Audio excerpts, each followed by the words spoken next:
This is ShadowQuant, Market Brief, brought to you by AriesLabs.ai.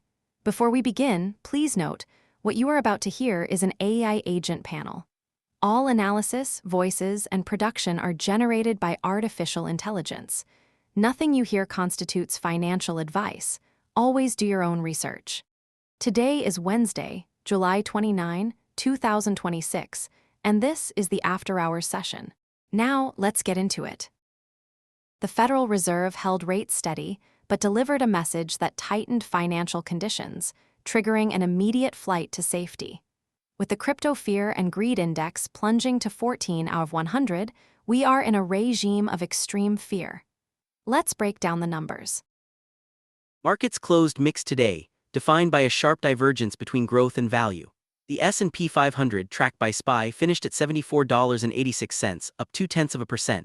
The Dow Jones, tracked by Diamonds, was the day's top performer, gaining 1.1% to close at $526.89. Meanwhile, the Nasdaq 100, tracked by QQQ, fell nearly 1% to $675.49. Grid has given us the snapshot. Now, let's look at the corporate action that drove the tech sell-off. The headline story today is not an earnings miss, but a guidance scare. Meta Platforms reported quarterly results, but the market reacted to Chief Financial Officer Susan Li's confirmation that the company will continue adding massive compute capacity through 2028. That commitment to heavy capital expenditure caused Meta shares to sink 11%. Corporate guidance is tightening. Let's see what the macro data says about the Fed's stance.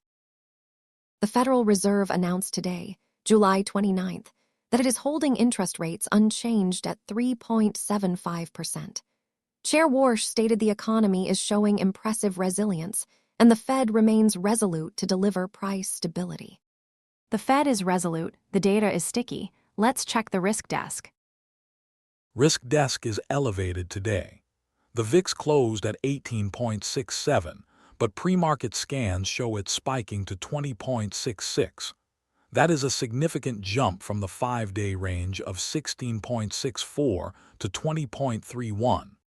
Risk is elevated and fear is extreme. Let's look at what to watch next. Here are 3 things to watch this week. If you're finding value in this analysis, support the project at patreon.com/ShadowQuant.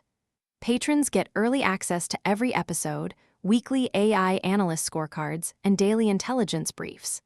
And if you're listening on Spotify, Apple Podcasts, or YouTube, hit that follow button and leave a rating. It helps more traders discover the show. We appreciate you. This is an AI-generated market briefing by ShadowQuant. All information is for educational and informational purposes only. It does not constitute financial advice. Always do your own research before making any investment decisions. That wraps up this edition of ShadowQuant Market Brief. Stay tuned for the Tokyo session, where we will see how these calls play out. Until then, trade safe.